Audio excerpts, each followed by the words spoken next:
Zoom using the More button at the bottom of the panel. We are recording this session and it'll be posted on the NAASC website later, and everybody who registered will get an email link so you can go back and experience it again. During the webinar, please keep yourself muted and your video off, and then we're going to have a time for questions at the end. So hold your questions till the end. We'll leave about 20 minutes for that. If you think of questions as presenters are speaking, feel free to put them in the chat and we can take them out of the chat at the end, or you can wait till the end and raise your hand. Okay, so let me give you a little background on NAASC before we get started. NAASC is a committee of elected faculty and early career scholars that support fundamental plant biology research, of course, with an emphasis on Arabidopsis. This organization was founded in 1992 to represent North American researchers on the multinational Arabidopsis Steering Committee.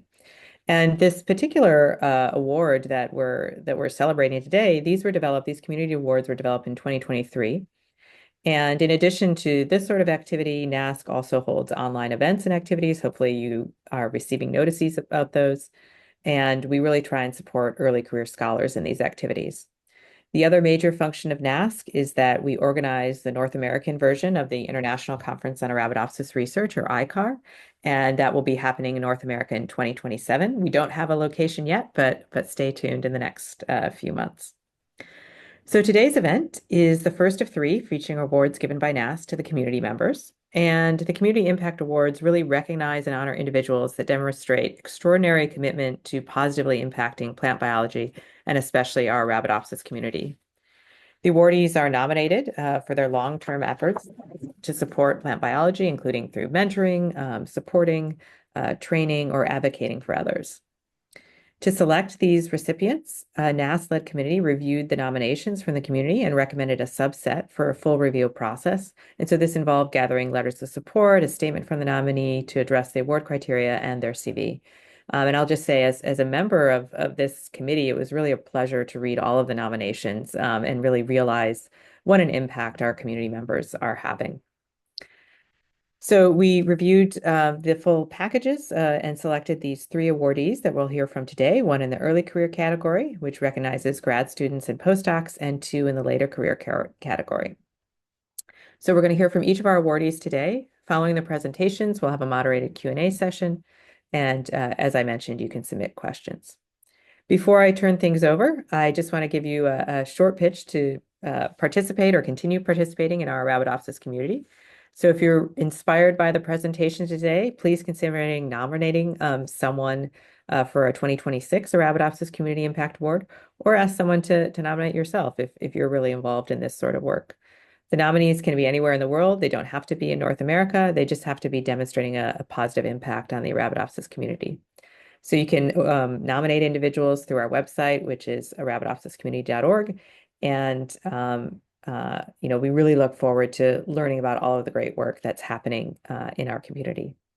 I also just want to give a plug to consider becoming a supporting member of NAASC. You can get an annual membership for just $10, and then you'll get really nice discounts for North American ICAR. So with that, I'd like to turn it over to Dominique Bergmann, and she will introduce our first awardee. Okay, thank you, Mary. So it's my real pleasure to introduce my colleague and lab neighbor, Dr. Jose Dinneny. Jose is a really remarkable scientist with a remarkable dedication and effectiveness in promoting an inclusive and a dynamic plant biology community.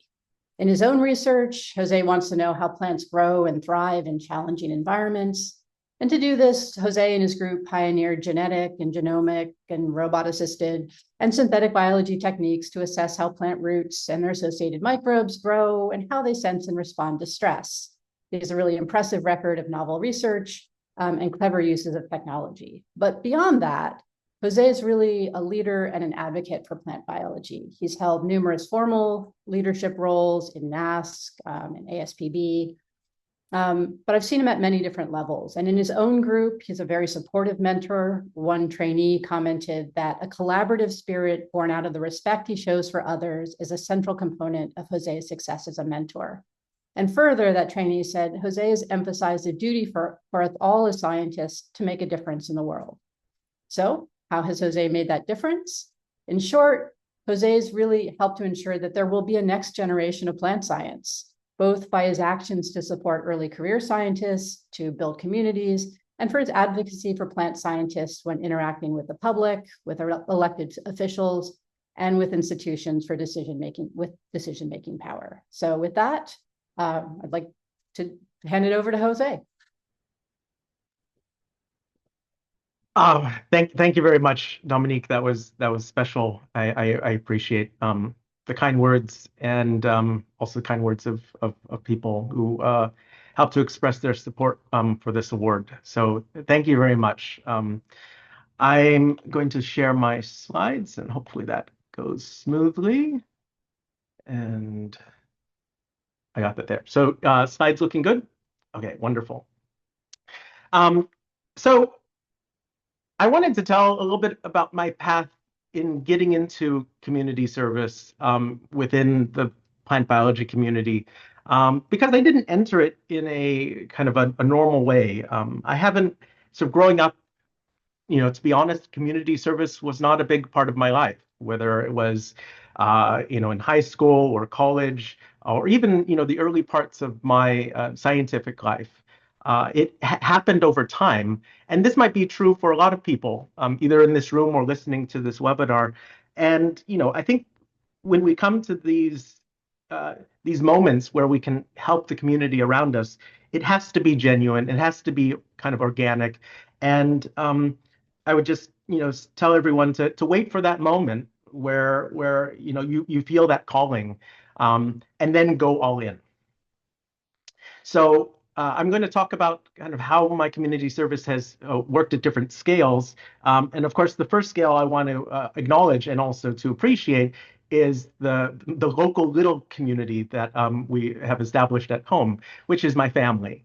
And everyone has a role to play, right, in making this world a better place, and all of that starts at home. So whether you're a father, a mother, an aunt, an uncle, or simply a friend that knows someone else, you can play a really large impact in people's lives by giving people love and attention. Those are so valuable, and we all need them.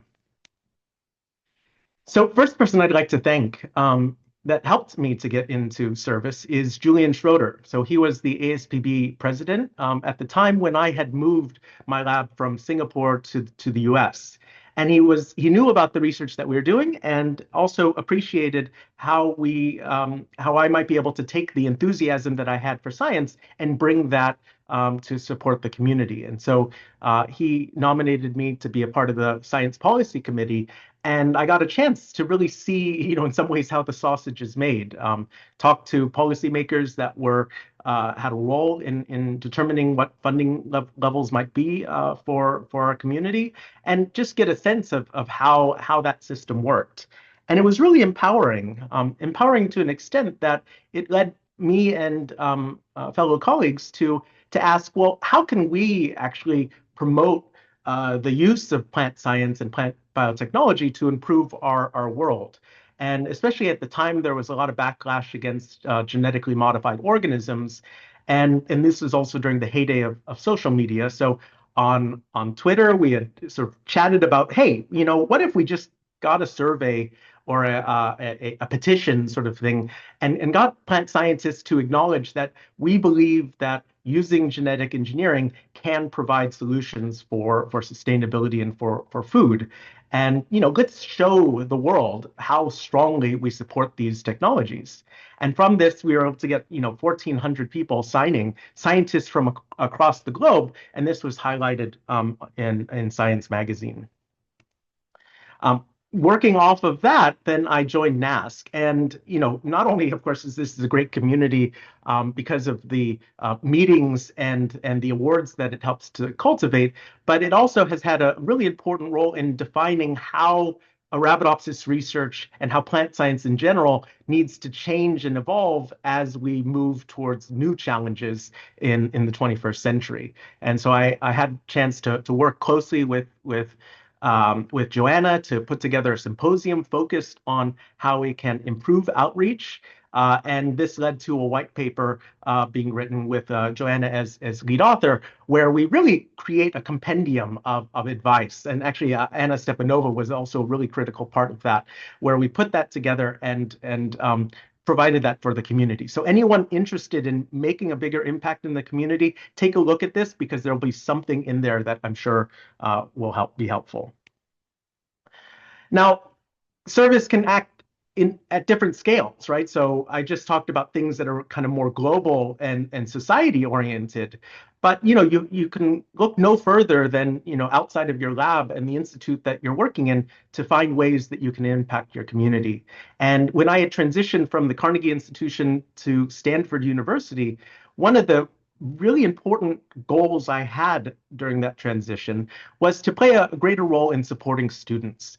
And I had a number of students come into my office, and really heartfelt conversations talking about the challenges that they were facing dealing with the mentorship of their faculty advisors. And so I thought that I could play a greater role in this as the director of graduate studies. So this is a program of about 150 students in our biology department, so it's fairly large, and it encompasses students from ecology, evolution to molecular biology. So a lot of diversity there.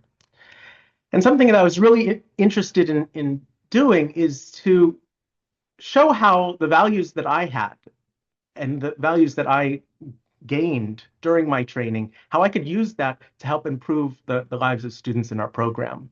So I supported a holistic approach to supporting students from the beginning to the end of their PhDs. So we often forget about students after their first year or after they do their qualifying exam. But students face different challenges throughout that time that we have to think about how we can help them.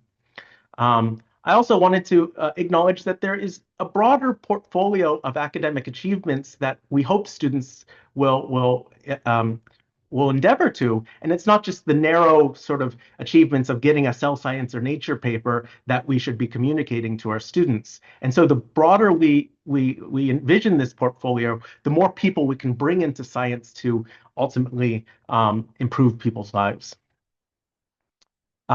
I wanted to think about ways in which we can train students. So how can we create programs that support them, and how can we provide transparency as to how they're being evaluated throughout the process?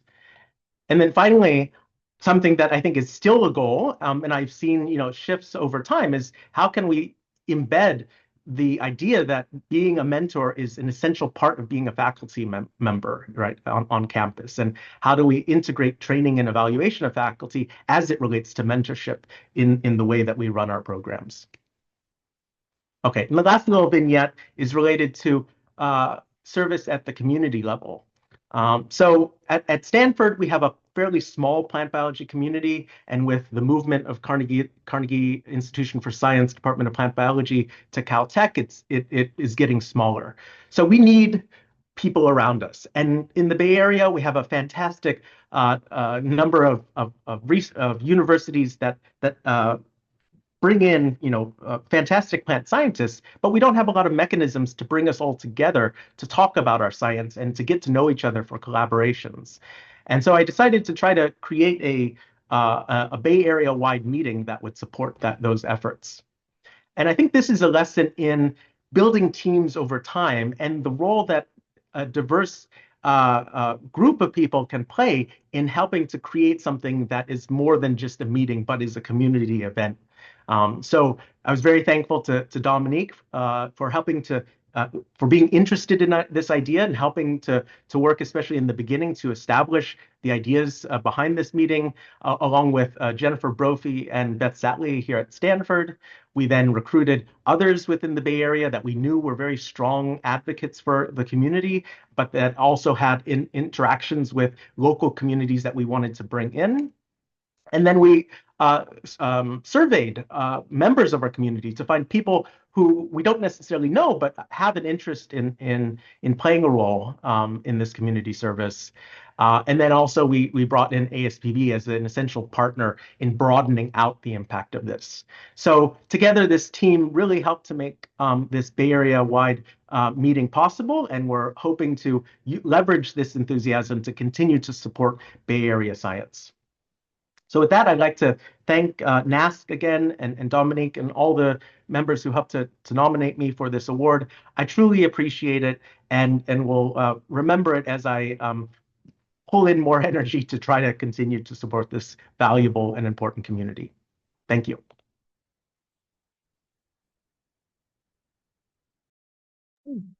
Thank you, Jose. I'm going to turn it over to Stephen now to introduce our next awardee. Thank you very much, Mary. That was a wonderful talk from Jose, and I have the pleasure of introducing our next award winner, who is in the early career category, and that's Jade Bleau from the University of Dundee and the James Hutton Institute.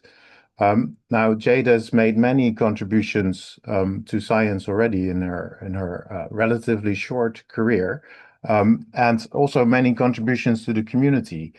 She started her education as a master's student in the University of Sheffield in the UK, where she actually spent a lot of time outside of the UK, working in the Netherlands at a large seed company called Enza Seeds. And subsequently, I was as lucky to be able to recruit Jade to my lab for her PhD training, where she worked on redox signaling and made some fantastic leaps forward in her understanding how redox signaling can be rendered specific to particular signaling pathways and not others. She then continued on to where she is now, a postdoc at the University of Dundee and the James Hutton Institute, where she studies how aphids use effectors to infest plants, and she takes a lot of proteomics approaches to uncover that. But I really want to highlight some of the other things that Jade has done for the community, which are really quite extraordinary, I think. In addition to roles such as being a tutor in summer schools organized by the Gatsby Foundation, which really functions to inspire young students to take up a study in the plant sciences, to much larger roles that she's played. For example, and I'll give you 3 examples of the things that Jade has been involved in. For instance, she's a founding member of a network called the Black in Plant Science Network here in the UK. And this network is designed to celebrate, cultivate, and connect Black plant scientists. And not only does this network engage with those of Black heritage, but it also stimulates participation of the wider UK plant science community and indeed the global plant science community. And many of those are, of course, within this community of Arabidopsis scientists. Jade has been a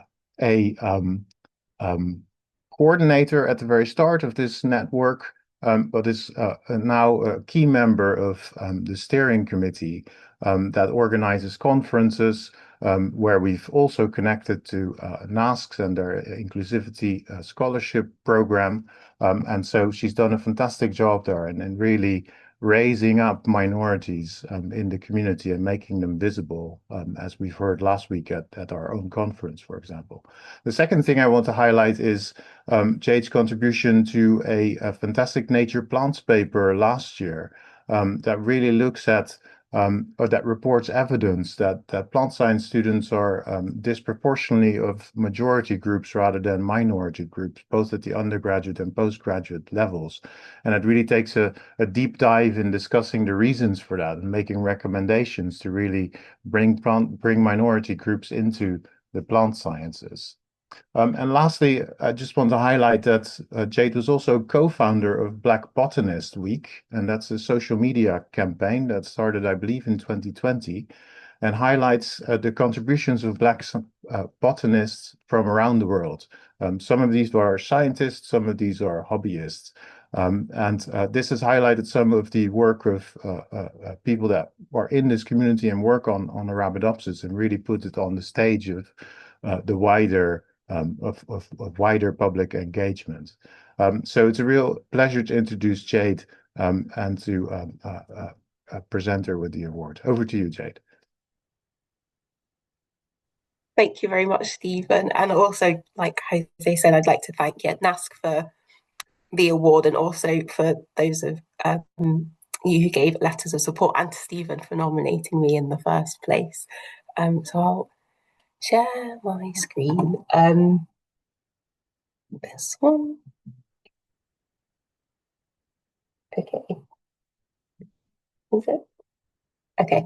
So today I'm going to talk a bit about the background of why building or joining the networks that I have been involved in are important, many of which Stephen has mentioned. So I'm glad he gave a little summary of the talk already, really. And yeah, so the background of why building or joining these networks is important, a snapshot into two of the networks that I am involved with and the impact that these networks have had. And so just to give a brief background of, particularly in the UK where I'm based and where I'm from, why these networks I'm part of are important is, so in the UK, we have 6% of the population that identifies as Black. Whereas if you look at science undergraduates, and this is just home students, so people have their primary education in the UK, we actually have 8% of students who identify as Black.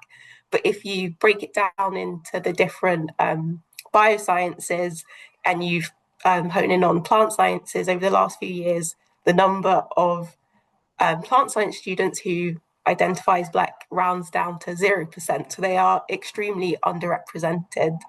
And as I mentioned already, there is the UK population that identifies as Black is 6%. But if you look through the academic trajectory, sorry if you can hear my cat meowing, by the way, only 2.7% of UK academics identify as Black. And if you go up the academic ladder, this drops off completely. So 0.7% of UK full professors are Black.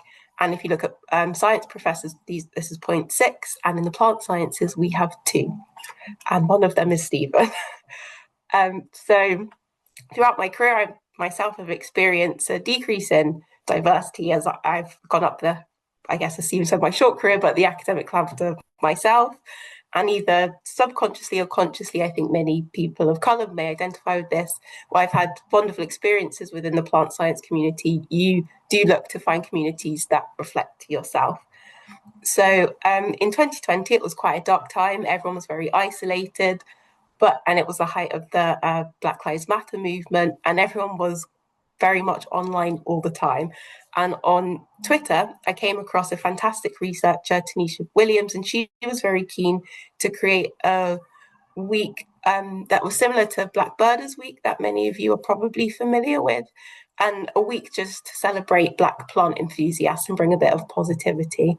So a group of us joined on a Zoom call, and it was very positive and supportive, and we all wanted to create a safe space for Black people and people of colour that promoted and connected people who love plants, and also encourage more people to engage with plants and become their own version of botanists. And so Black Botanist Week was born, and it was a celebration of Black people and people of colour who love plants. And we wanted to broaden the horizon of who would consider themselves to be a Black botanist, so not just plant biologists, but also make botanical illustrators or gardeners with years worth of experience that understand the same things that we might, but we just didn't happen to know at a molecular level. And we wanted to embrace the multiple ways that people engage with plant life. And this grew much more than at least I was expecting it to. So the committee of the Black Botanist Week committee is made up of people from the US, the UK, and South Africa. So I guess through our individual online connections and our algorithms, it spread quite a lot. In our first year, we had over 300,000 engagements with the Black Botanist Week posts. And this led to many collaborations, but one that I think is quite significant is a seminar series that we had in collaboration with the Holden Arboretum in Ohio, where they set up this seminar series where each of the Black Botanist Week committee members were able to present a seminar, maybe on our research or on the botanical history through Black botanists. And this, with the help of Holden, we were able to create resources and lesson plans to share with high school students and teachers, to share with students, to make people who might not have thought that a career with plants was possible be aware of the many opportunities. And during this time, there were many movements that highlighted the importance and the awareness and needs for EDI initiatives. but I'm sure many people realize this doesn't necessarily translate into our everyday environment. So I was very keen to maintain the momentum of Black Botanists Week and continue being part of networks where we can make a direct impact, positive impact on the plant science community. And this is the reason why I was very keen to be involved with building the Black in Plant Science Network, which Stephen very nicely introduced already. But our goal is to connect individuals and create a community that encourages and supports each other and enables individuals to share their experiences in a supportive environment.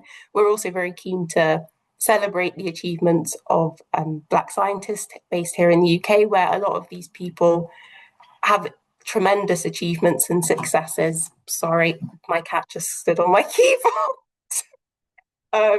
It's gone right to the end. Yeah, the successes of Black plant scientists, but sometimes you just need an increase in visibility to have the doors open to you. And also we want to share our knowledge and opportunities with existing plant researchers and aspiring plant scientists as well.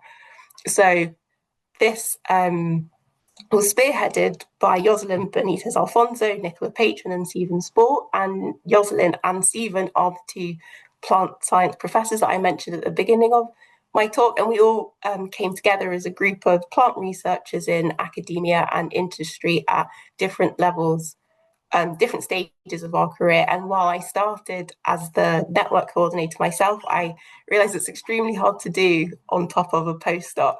So I'm very glad that we were able to get funding, and now we have a fabulous coordinators our way. And since we started Black in Plant Science, we started talking about it in 2022, but officially launched in 2023. And we've been able to have many different engagement events, create profiles that we've published on our website to highlight Black plant researchers in the UK. We've been able to award 4 Research Excellence Awards, 2 each year, which has been extremely rewarding. I was an awardee of myself last year, and in collaboration with NAASC, it meant that our awardees can go to ICAR and present their research where they might not have been able to previously. And also we were integrated with the NAASC Inclusivity Scholars Programme. So you had an inbuilt community in these meetings where, as I'm sure many of you are aware from the early days, are very intimidating. So knowing that you have a group of people already is very helpful. We've been able to award many travel awards. One of the things I'm most proud of this network is that we've been able to get funding to provide summer studentships. So that eliminates a barrier for a lot of students who might feel that they're limited from progressing to the next stage of their career because they don't have enough research experience. And also we've been able to deliver training workshops such as culturally sensitive mentoring as well. So over the last 2 years, we've been lucky. We've been able to have a Black in Plant Science conference. So last year we had it at the Sainsbury Lab in Cambridge, and this year it was last week. We had it at the University of Leeds, and we had many sponsors that made it happen, and also provided lots of travel grants for people so that they could get there. And we had over 80 people. We had our own biscuits, which I thought was very fun. And we also had panels where we discussed like the intersection between plant science and art and the journey of plants through Black botanists. We had presentations from our awardees and our summer students. And so early career researchers and very early career researchers were able to share the work that they've done. And hopefully we'll be able to continue this for many years to come. But I just wanted to end by highlighting the impact of not only building these networks, but if you don't have the capacity to do that, then also just joining these networks, because they do provide a sense of community. They amplify your own voice, but also, more importantly, I think, the voice of others. So as I mentioned already, a lot of the times the successes and the achievements are there. You just need someone to make them more visible, and then this already opens doors for you. You get a personal and professional growth, so you get a boost in confidence from a lot of these meetings that we have, and this then might give you the confidence to apply for opportunities that you might have talked yourself out of before. And with the benefits of these being online, that a lot of the connections being made online, you get to make global connections as well. And so I'd like to end by thanking NAASC again for the award and Stephen for nominating me and for those who wrote me letters of support. But I want to end on this slide because with all of these people from the two networks I've been a part of, I wouldn't have won this award without them. So yes, and thank you very much. Well, thank you, Jade. That was really inspirational. Thanks. I'm going to move on with introducing our third Arabidopsis Community Impact awardee, Joanna Friesner. Some of you know Joanna as the face of North American Arabidopsis Steering Committee, and she has been leading this organization for the past nearly 2 decades. What you may not have realized is that, like many in the audience today, Joanna actually has a PhD degree. She earned hers in genetics from UC Davis back in 2004, working on DNA repair in Arabidopsis. But instead of following a more typical academic or industry route in sciences, she chose a much more perilous path of managing NAASC, and through it, leading the Arabidopsis community and supporting the careers of numerous scientists, from undergraduate students to faculty. In her capacity as the executive director of NAASC, Joanna has led the organization of 8 different ICARs in US, Canada, China, and virtually. She has written countless US federal grants in support of ICARs and of other community engagement activities. She organized numerous science and outreach workshops during and outside ICARs, raised many thousands of dollars from biotech companies, research supply vendors, and publishing houses, and so on for NAASC activities. She administratively supported and personally mentored hundreds of early career plant biologists. She has written and edited multiple annual reports of the Multinational Arabidopsis Steering Committee. She personally led the writing of several white papers, outreach manuscripts, and so on. And in my capacity as a former member of NAASC, I have worked very closely with Joanna and gotten to know her well. And I can tell you that she's a very kind, reliable, very well organized, transparent, honest, hardworking, humble, and very empathetic person. She's someone who has been making a global lasting impact on the Arabidopsis community, but working always behind the scenes. So you may not know what she has done, but a lot of things that we've been a part of would not have been possible without her. In fact, I could not think of anyone more deserving of the Community Impact Award than Joanna. And I was very, very happy to find out last summer that she won one of the awards. And all right, without further ado, please let's welcome Joanna. Okay, thank you, Anna. I'm embarrassing. I feel like I'm wearing blush, but anyway. Okay, let me share my screen and presenter view. Okay, I think that look okay. Let me get these little notices out of the way. I'm trying Canva for the first time, so I'm hoping not to regret that. If I can get this out of the way, hide meeting controls. Okay. All right. Thanks, Anna. I'm going to assume everything's okay with my slides since I can't see anybody anymore. But thank you for that introduction. Oh, thank you, Anna. I appreciate that. I love the previous talks. Thank you so much, Jose and Jade. I learned a lot, and I always learn from this community. And I really love how Jose talked about starting with the community starts around us, and it's the people around us that need love and support. And as I was thinking about what to talk about, that really resonates to me because I really think something that I've searched for throughout my time in the Arabidopsis field, and I think really everybody wants, is a sense of belonging. Regardless of who you are, you want to feel like you belong. And I really think that we can impact our local community by helping each other to feel like we each belong. Also, when I asked people what should I talk about, I was encouraged to talk about why do I do what I do, since it is sort of a strange job that isn't, I don't know if anybody else has a job like this, at least not in the Arabidopsis field. So I'll take you a little bit down memory lane here. I grew up in a small town near San Francisco. My parents were college educated, but jobs were scarce and money was always tight. One thing that my parents couldn't afford was healthcare. And it wasn't offered through the jobs that they had. They had multiple part-time jobs to patch together. And in the US, a lot of jobs don't come with healthcare. This picture is of me at my family at my 8th grade graduation when I was 14. Soon after this, my dad got sick and he had to go to the emergency room, which in the US is a place where lots of people end up going if they get sick and they don't have health insurance.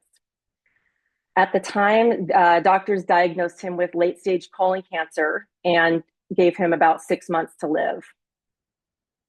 This was a really big turning point in my life. As a 14-year-old, I don't know that I had ever really thought much about anything other than going to school and playing basketball. But I did have a lot of questions why my dad got cancer when I didn't see other parents having, getting cancer at the age I was. And so I was wondering, was it from the environment? Was it from the food he ate? Could it be genetic? I went to my high school science teachers and asked a lot of these questions, and they didn't have any answers. One thing that was made clear to us at the time was that the cancer would have been caught much earlier if we had had health insurance and my dad had had regular screenings. So this issue of access to opportunity is something I've never forgotten, sorry. Let me switch forward. Okay, fortunately, my dad was able to get into an experimental treatment program at UCSF that helped him live longer. So that was the first time I remember thinking of the power of science and medical research because it helped extend his life, and that made a really big impression on me. He needed weekly transfusions, blood transfusions as part of his treatment, which made me realize there are people out there willing to donate blood to a complete stranger. Meanwhile, I was finishing high school and getting ready for college. I played 4 years on the basketball team. I was the team captain. And that experience probably was the biggest thing I can take from high school, from high school itself, and learning how powerful it is to work with others towards a common goal. My dad passed away the summer before I started as a senior in high school. And by then I had decided I wanted to study cancer in college. And I had also become a blood donor. And I have now donated blood for more than 30 years. And I was even called up to be a bone marrow donor maybe 10 years ago, which I did for a man in Germany who had cancer. As an undergrad at UC Berkeley, I majored in molecular and cellular biology, and I did research on DNA repair and cancer in a human setting. While I focused on science, I also learned that the US has a history of excluding certain people from opportunity. For example, I learned that UC Berkeley was established for white people only, like all universities in the US were back then. I learned that these universities were built on land stolen by colonizers who destroyed the indigenous populations until fewer than 10% of the people remained. I also learned that since Black Americans couldn't go to these universities, in 1890, there was a separate system for Black Americans to go to the university, but that even today, these universities have never been fully funded as required by law. I learned about redlining in the 1930s, where in this map shown of Brooklyn, the redlined areas were areas where non-white people lived, and they weren't invested in. And so these areas had substandard schools and housing. This enabled many white families to build generational wealth, so that today, the average wealth of US white families is 6 times that of US Black families. All of this layered onto my previous experiences as I entered graduate school. Partway through graduate school, I realized that a research career with a narrow topic and a narrow focus no longer appealed to me. I did still want to earn my PhD, so I finished my program and started searching for jobs. A position fortuitously opened up that required a PhD using Arabidopsis, but not for research or teaching. This was in early 2006, and there was a lot of funding for developing Arabidopsis, and I became the coordinator for both the multinational and the North American Arabidopsis steering committees. The priorities were to coordinate research discussions and to organize ICAR, also known as the Arabidopsis Conference. I started in January of 2006, working with Philip Benfey as the chair of NAASC and the president of NAASC. And my jobs were to organize that summer ICAR in Madison and to produce the annual NAASC report. And so I did that in the first 5 months, which was learning on the job. In 2009, the NAASC position rotated to Europe, and so I continued working for NAASC. While there are many things I could talk about that I've done with NAASC, I don't have time to share them all, so I'm going to just highlight two. As I mentioned, the US has historically excluded certain people from opportunities. The US National Science Foundation, which is the major federal funding agency for Arabidopsis research, has made it a priority to address these disparities. And so we've always requested funding to support members of underrepresented groups whenever we write a grant. Oops, my animation has gotten out of, okay, well, I'm just gonna keep going. In 2011, I learned from Terry Long, one of our awardees at ICAR 2010 in Japan, that her experience hadn't been ideal. She told me that she felt isolated as a minority of one at a conference of 1,200 people. As one of very few Black women plant biology faculty in the US, she knew that minorities often leave academia because they don't feel like they belong. So she helped me to realize that our goal for inclusion was falling short.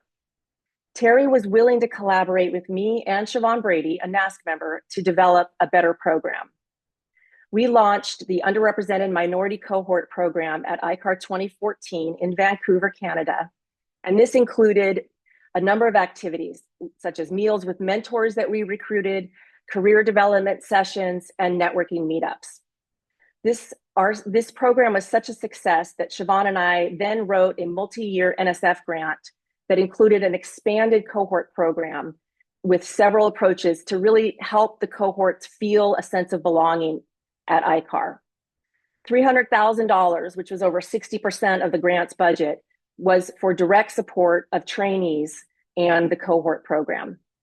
To summarize 20 years of fundraising that I've done with NAASC, I have co-written nearly 20 grants and coordinated the support for about 470 early career scholars and more than 150 members of underrepresented groups, including 9 of these cohorts that we did week-long programs with at all the ICARs.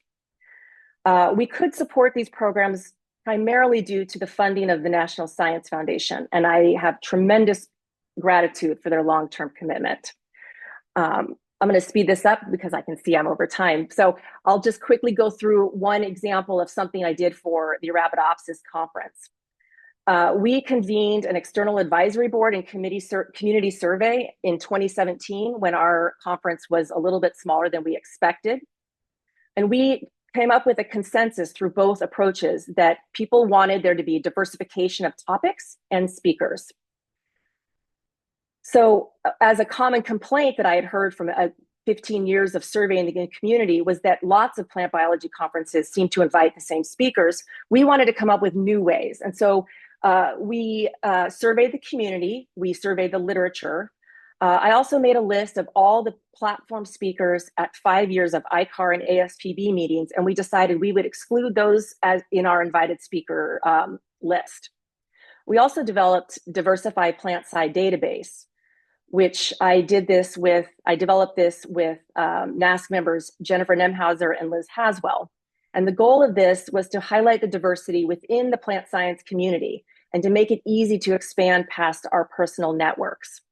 This list now includes about 500 scientists. To address more diverse topics, we completely revised the way we developed the concurrent session program. Instead of us choosing the topics, which was how the conference had run since 1965, we asked the community to propose the topics.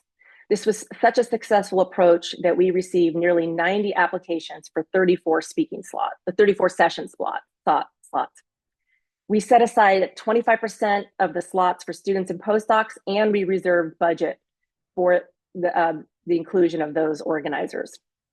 Finally, since the top priority of the community was to present a talk, we increased the number of speaking slots from 122 at ICAR 2017 to 300 in 2021. The outcome of our approaches was the most diverse ICAR program in terms of people and science ever. These are some of the keywords from the community proposed sessions, which were such an incredible breadth of new and interesting topics. And the program is so exciting that all ICARs since have adopted this model. There was also good diversity across career stage and gender for the concurrent sessions organizers and speakers, and this closely reflected the conference participants. Our program revision meant more people and more science were represented in the meeting.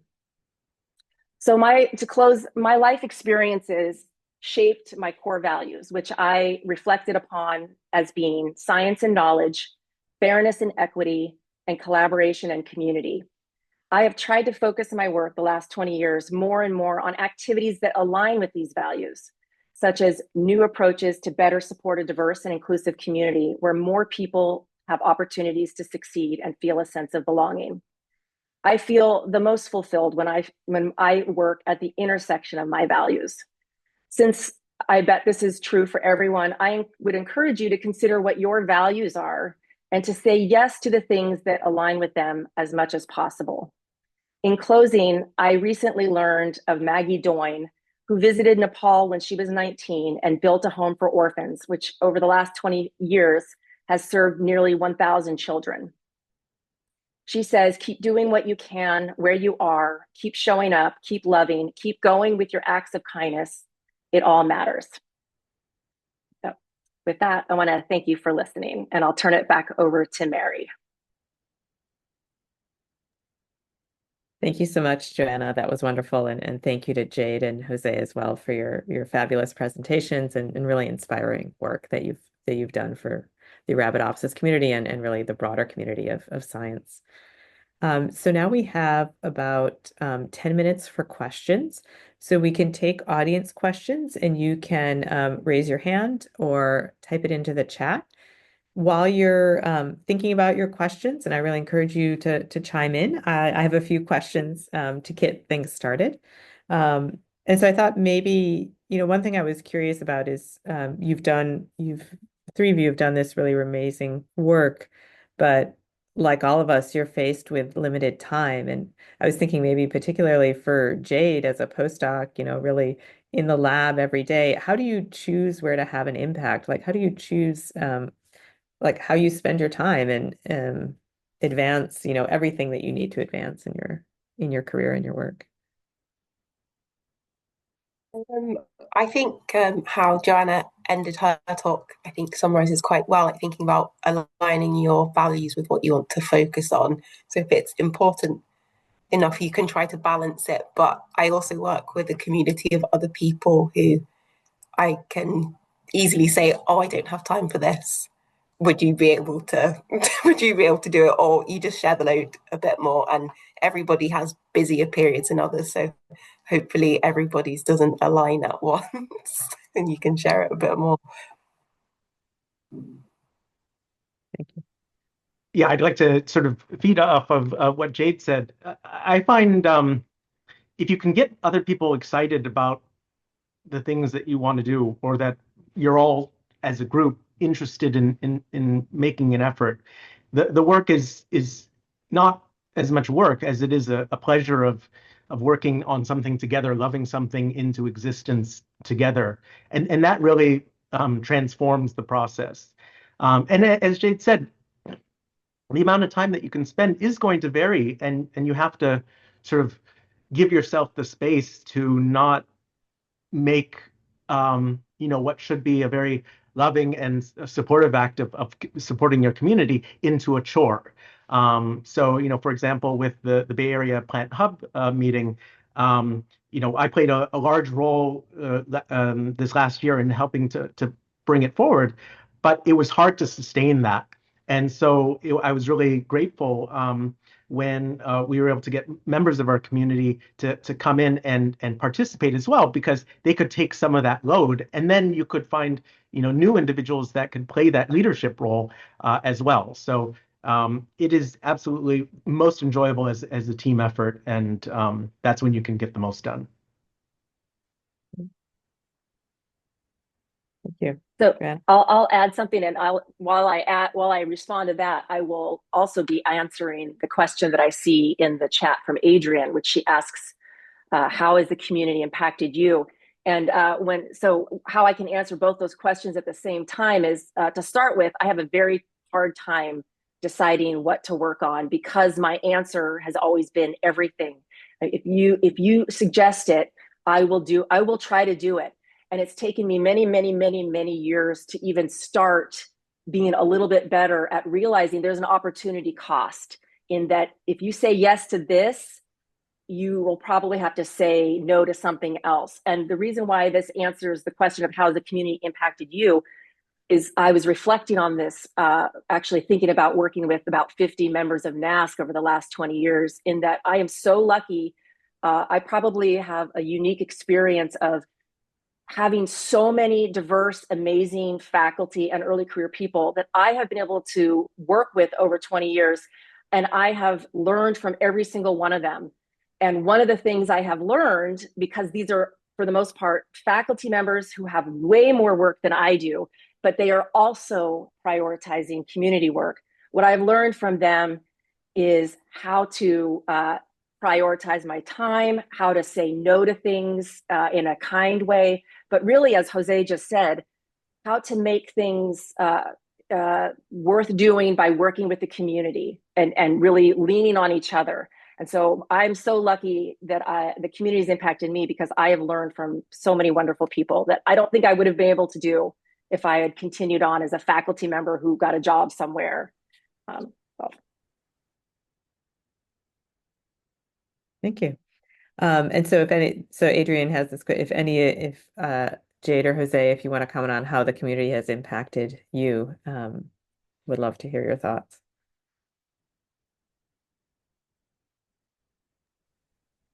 I mean, one simple way is just others having faith in me.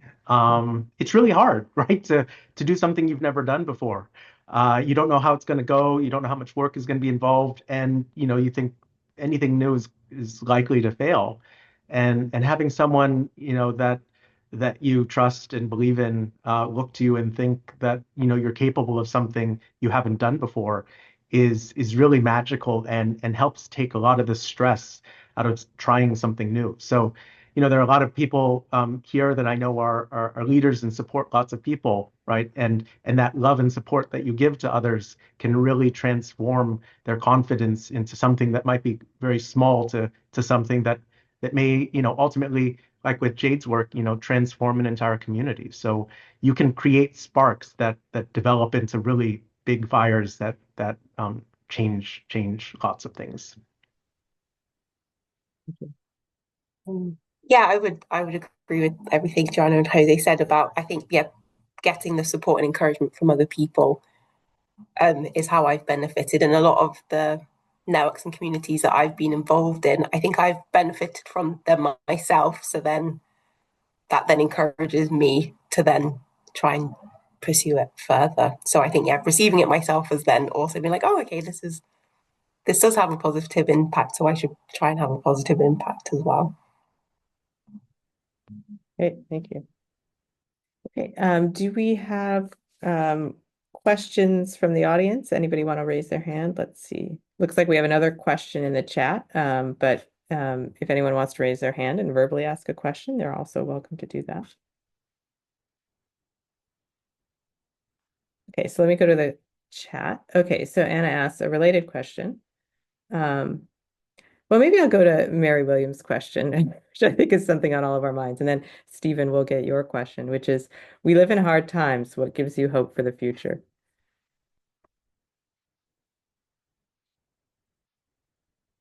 Jade, do you want to address that? Yeah, I think,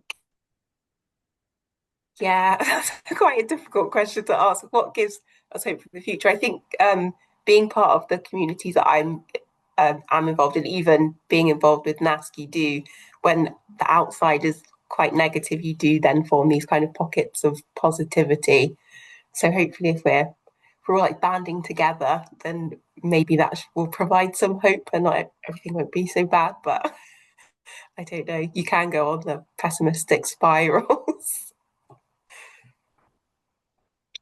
I think I would echo what Jade says, which is I think that while the outside world, and by outside I mean not in plant science and not in a little community, a lot of that is very hectic. Two things give me hope. One is that a lot of people in the history of the world and in the last 500 years, 200 years, 100 years, a lot of people have faced things that have been a lot worse than this. Whether globally it's been worse or individually to their family or to who they are. And somehow people have made it. So that sometimes keeps me going. If other people have made it and continued in the face of things much more violent or personally scary, then I can, because I'm not facing a lot of that stuff. So if others have, I can. We stand on their shoulders in terms of science, but also in terms of just surviving. And then the second thing that keeps me going is really the collaboration in the community, in the plant biology community. Like, we're still going, we're still supporting each other. And I think if we can keep doing that, that gives me hope on our scale. Yeah, for me, I often have to remind myself that I'm not responsible for the whole world. And, especially because, we have these roles to support people around us and support our communities. Sometimes we take on a lot of that onto our shoulders, and we think that if something isn't happening right in the world, we have to be the ones to solve it. And while we do have a lot of agency to make positive impacts, we're not responsible for much, if not all, that happens in our world. But we have incredible strength. I think Joanna was also right that, these are challenging times, but, we face, as a civilization, we faced challenging times many times in the past. And something that kind of reminds me of my own strength is that, having a family is exceptionally challenging.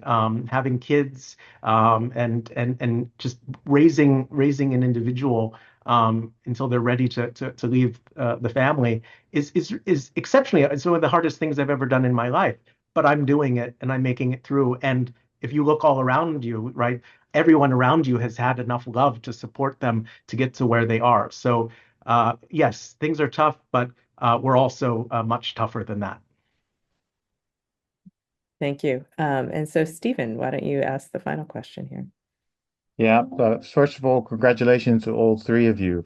What struck me in all three of your talks is that you all started with much smaller concepts, but then really scaled them up, and tried to reach as many people as you could, both in your own communities, but also beyond those communities. And so I was just wondering if you could say a little bit more about that upscaling, how you went about this. From small to much larger, because that's a really significant step to take in delivering change somewhere, right?